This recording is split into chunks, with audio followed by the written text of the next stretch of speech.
नमस्कार सम्पूर्णमा आज मसँग यहाँनिर हाम्रो युडिएफसी को फर्मर प्रेसिडेन्ट श्री चन्दन सिटौलाज्यू हुनुहुन्छ र उहाँ चाहिँ अहिले इजरायल छोडेर सधैँको लागि इन्डिया जानुहुँदैछ र त्यसै सन्दर्भमा आज उहाँसँगको यो छोटो भेटघाट है। उहाँको परिचय भन्नुपर्दा चाहिँ उहाँ युडिएफसी को प्रेसिडेन्ट मात्रै होइन र उहाँको चाहिँ आफ्नो एनजिओ पनि चलाउनुहुन्छ गोर्खा एम्पावर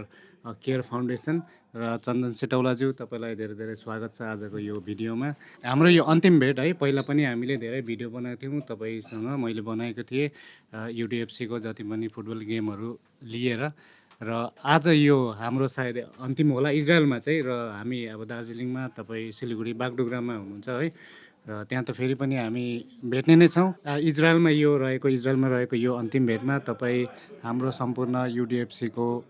दाजुभाइहरूलाई र सम्पूर्ण इजरायलवासीहरूलाई तपाईँ के भन्नु चाहनुहुन्छ? सबैभन्दा पहिला नमस्कार, जय गोर्खा है। दार्जिलिङ गोर्खा होइन फुटबल एफसीका जति पनि दाजुभाइ दिदीबहिनी होइन जतिजनाले मलाई माया गर्नुहुन्छ होइन, उहाँहरूलाई सबैभन्दा पहिला धेरै धन्यवाद दिन चाहन्छु। र हाम्रो ब्रदरहुड फ्यामिली जुन हाम्रो यो अपार्टमेन्टका हामी एउटा ग्रुप छौँ, उहाँहरूलाई पनि धेरै धन्यवाद दिन चाहन्छु। र अब म जान लागेको कारण चाहिँ अब म लगभग 8 साल इजरायल भइसक्यो है। र यो हाम्रो एउटा कर्मभूमि हो होइन, अवश्य सबैजना हामी एक दिन जन्मभूमि जानै पर्छ र यो कर्मभूमि एक दिन सबैले छोड्नै पर्छ होइन, ढिलो छिटो मात्रै हो। र जुन माया तपाईँहरूप्रति मैले पाएको छु इजरायलमा होइन, अब म एउटा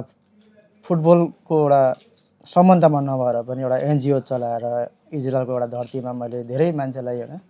सहयोग गर्दै आएको छु। र म यहाँ नभए पनि होइन आफ्नो देशमा गएर पनि जुन भूमिका यहाँ निभाएको छु त्यो अवश्य उहाँ गएर निभाउने छु होइन, किनभने आफ्नो देशमा निभाउनु र यहाँ निभाउनु एउटा धेरै माने अन्तर हुन्छ होइन। म इजरायलमा जति पनि कार्यकर्ता हुनुहुन्छ होइन, देश विदेशदेखि अब हाम्रो पेजलाई फलो गर्ने दाजुभाइ दिदीबहिनीहरू जति पनि हुनुहुन्छ उहाँहरूलाई यही भन्न चाहन्छु, म हमेसा सहयोगी हात जस्तो चल्छु त्यही अनुसार चल्नेछु उहाँ गएर पनि होइन। म कहिले भुल्ने छुइनँ यहाँको दाजुभाइ दिदीबहिनीहरूलाई होइन। अब फुटबल भनेको मेरो एउटा स्पोर्टको लागि त म एउटा प्लेयर भएर पनि होइन दार्जिलिङ युनाइटेडलाई मैले अब यतिसम्म पुऱ्याएको छु भने आउने दिनमा मैले के गर्नुपर्ने इन्डियामा भएर पनि होइन त्यो सहयोग अहिले अलवेज गर्नेछु। र हाम्रो अब यहाँ एउटा ब्रदरहुड फ्यामिली हाम्रो एउटा छ परिवार, त्यो परिवारलाई त अलवेज लोड्स अफ लभ दिन चाहन्छु म है। तपाईँको योगदान धेरै नै छ युनाइटेड दार्जिलिङ एफसीमा पनि है, त्यसको लागि हामी सबै नै आभारी छौँ। धन्यवाद भन्न चाहन्छौँ सम्पूर्ण युनाइटेड दार्जिलिङ एफसीको तर्फबाट। र तपाईँको यता एनजिओको कुरा गर्नु पर्दाखेरि तपाईँको एनजिओको पनि अब केही आफ्नो उद्देश्य छ है, त्यसमा चाहिँ अब तपाईँ त छोडेर जानुहुँदैछ र पनि तपाईँ इन्डियाबाटै पनि एनजिओ चलाउनुहुन्छ होइन, निरन्तर तपाईँ यो कार्यमा लागिरहनु नै हुनेछ। र यसको तपाईँको उद्देश्य के छ यो बारेमा पनि 2-4 कुरा भनिदिनुहोस् न। धन्यवाद, तपाईँको राम्रो क्वेसनको आन्सरै हो। मैले इजरायल छोडेर मात्रै गएको हो होइन, मेरो संस्था भनेको इजरायलमा कुनै पनि संस्थाको रेजिस्ट्रेसन हुँदैन होइन। मैले जुन संस्था खोलेको छु गोर्खा एम्पावर केयर फाउन्डेसन, त इजरायलदेखि नि इन्डियादेखि दर्ता भएको रेजिस्ट्रेसन भएको है। र मेरो संस्थालाई मैले यस्तो तरिका रेजिस्ट्रेसन गरेको छु, सोसाइटी लोकल टु भोकल जुन एउटा होइन सरकारले दिएको जुन आवाज छ त्यही आवाज अनुसार मैले रेजिस्ट्रेसन गरेको होइन। अब भोलिको दिनमा मैले मेरो संस्थालाई मैले आफ्नो ठाउँमा राखेको छु, मणिपुरदेखि लिएर आसामदेखि लिएर नर्थ इस्ट भारतमा जुनै पनि कुनामा जुन गोर्खा जातिहरू छ होइन, त्यो सबै ठाउँको दाजुभाइ दिदीबहिनीलाई एक मुष्टमा राखेर मैले हुन्छ नि 5वटा अमला त सबैको छ नि होइन, तर जब मुठी पारिन्छ होइन हाम्रो गोर्खा जातिलाई एउटा छाता चाहिएको छ होइन, त्यो छाताको भिजन लिएर म हिँडेको हो होइन। इन्डियामा गए पनि अवश्य म आफ्नो संस्थाप्रति आफ्नो स्पोर्टप्रति इजरायलमा हुने दाजुभाइप्रति अलवेज जुन ममाथि सक्ने खुबी छ म अवश्य गर्नेछु। एउटा अर्को क्वेसन पनि है, अब तपाईँहरूलाई अब संस्थाको थ्रुबाट है, संस्थामा भन्नुपर्दा तपाईँहरूलाई कस्तो मान्छेले चाहिँ तपाईँहरूलाई कन्ट्याक्ट गर्नु सक्छ, मतलब कस्तो खालको तपाईँहरू सहयोग गर्नु सक्नुहुन्छ? संस्थामा चाहिँ यस्तो म सहयोग गर्ने संस्थामा चाहिँ कस्तो भने धेरै निडी पिपल जसको घर परिवार छैन, जो पीडित छ होइन, इजरायल आउँदाखेरि होइन उन पीडित दिल्लीमा बसेर कति मान्छेहरू पीडित भइरहेको छ होइन, आउन सकेको छैन होइन,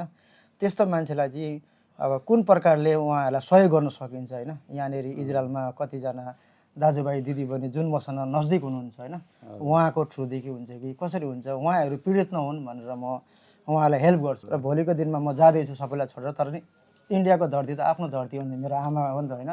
आमाको धरतीमा त म धेरै प्राउड हुन्छु नि त्यो ठाउँमा गएर नि कुनै पनि गोर्खा जातिलाई कुनैले ठगेको चाहिँ म देख्न सकिनँ त्यसको लागि म बहुत ठुलो आवाज उठाउनेछु म यही भन्न चाहन्छु तपाईँले धेरै राम्रो कुरा गर्नुभयो है साथै म 2-4 कुरा पनि थप्न चाहन्छु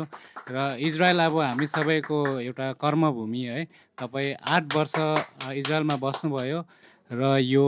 8 वर्षको तपाईँको एक्सपिरियन्स अनुसार तपाईँ आउँदो दाजुभाइहरूलाई के सन्देश दिन चाहनुहुन्छ जो इजरायल आउनु चाहनुहुन्छ यो आउने दिनको सन्देश तपाईँले राम्रो क्वेसन राख्नुभयो होइन आउने दिनको सन्देश म यही दिन चाहन्छु होइन जो पनि हाम्रो गोर्खा दाजुभाइ दिदीबहिनी इजरायलको धरतीमा टेक्न चाहनुहुन्छ होइन सबभन्दा पहिला आफ्नो फिजिकल फिट भएर आउनुहोस् है सबभन्दा पहिला जब तपाईँ फिट हुनुहुन्छ तब मात्रै तपाईँ इजरायलमा आएर काम गर्नुहुन्छ यहाँको काम भनेको केयर गिभर होइन मान्छेले केयर गिभरको लागि भन्छ डाइपर फेर्ने मात्रै मान्छेले कुरा गर्छ नि तर इजरायलको धरतीमा हाम्रो इज्जत धेरै छ जुन भारत सरकारले नदिएको इज्जत पनि इजरायल सरकारले हामीलाई दिएको छ केयर गिभर एउटा नर्सिङ एउटा होइन हामीले एउटा नर्सको काम गरिरहेको छौँ बाजे बोजूलाई सेवा गरेको छौँ भन्छ नि एउटा नेपालीमा भन्छ नि जसले सेवा गर्छ उसले खान्छ नेवा र हामीले बाजे बोजूको सेवा गर्छौँ उनीहरूको आशीर्वाद ब्लेसिङ लिएर आज म इजरायलको धरती छोडेर जाँदैछु होइन इन्डियामा त ब्लेसिङ अनुसार म धेरै नै काम गर्नेछु यही भन्न चाहन्छु हुन्छ तपाईँलाई धेरै धेरै धन्यवाद तपाईँको समय लिएकोमा है समय दिनुभएकोमा र आउँदो दिनहरूमा पनि तपाईँसँग भेट हुने नै छ र थ्याङ्क यू सो मच